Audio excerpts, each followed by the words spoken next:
Welcome to 5 Good Minutes.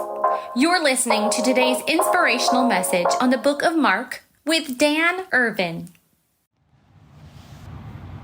Welcome to the 5 Good Minutes podcast. This week, we'll be taking a look at Mark chapter 14. And today, I want to take a look at Mark chapter 14, verses 1 through 11. And here we see Jesus. He's in the town of Bethany, and this is 2 days before some pretty important Jewish holidays, the Passover and the Festival of the Unleavened Bread.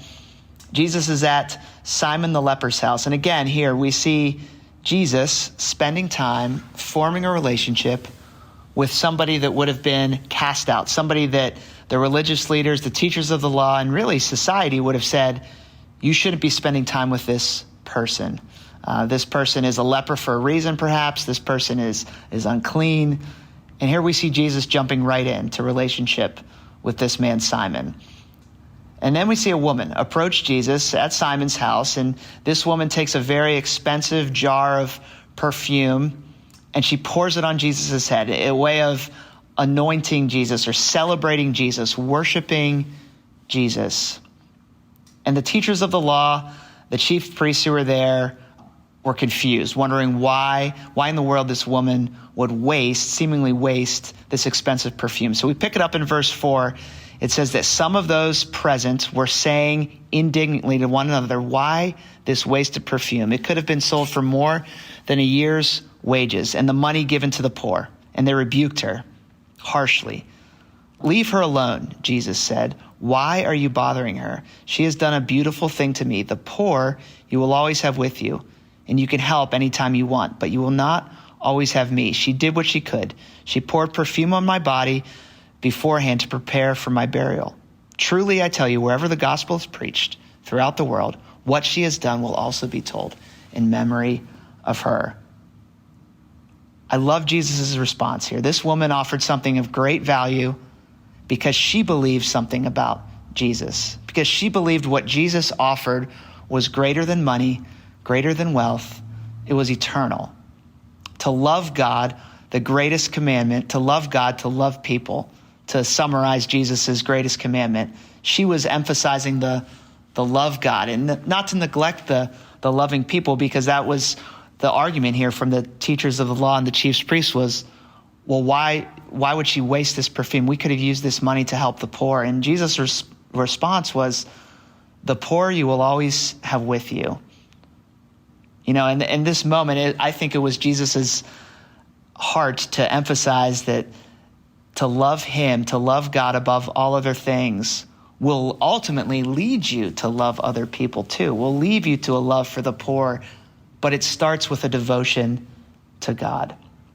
Dietrich Bonhoeffer wrote these words in his book, The Cost of Discipleship. He said, it is only because he, Jesus, became like us that we can become like him. You know, following Jesus, loving Jesus, worshiping Jesus, it requires a heart-level understanding that Jesus left his rightful throne. He became like us to come to earth, live life with people, serve other people, and then ultimately lay down his life. Without that understanding, without that sinking deep into our hearts, we really have no chance of our lives looking any different if we consider ourselves a follower of Christ.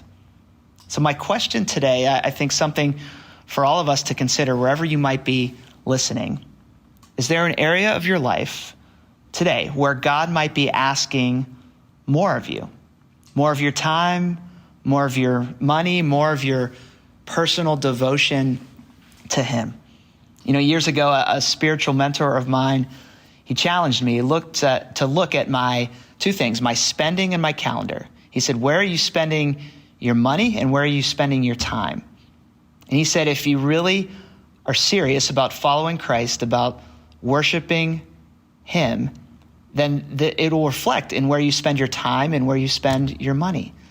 And I was challenged by that. I remember looking at both things and saying like, oh, wow, I'm wasting a lot of time and I'm wasting a lot of money, whether it was eating out or, buying things I really didn't need, whatever it was. What is it for you? Where is the cost of following Christ high? Because it is high.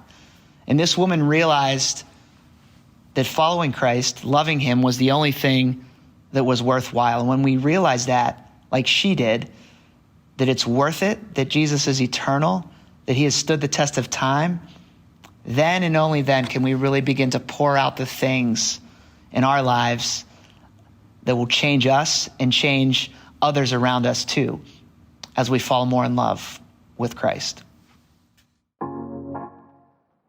Thanks for joining us here today. There's a lot of great content to explore on Orchard Hill Plus and on the Orchard Hill main feed from the weekend. Have a great day.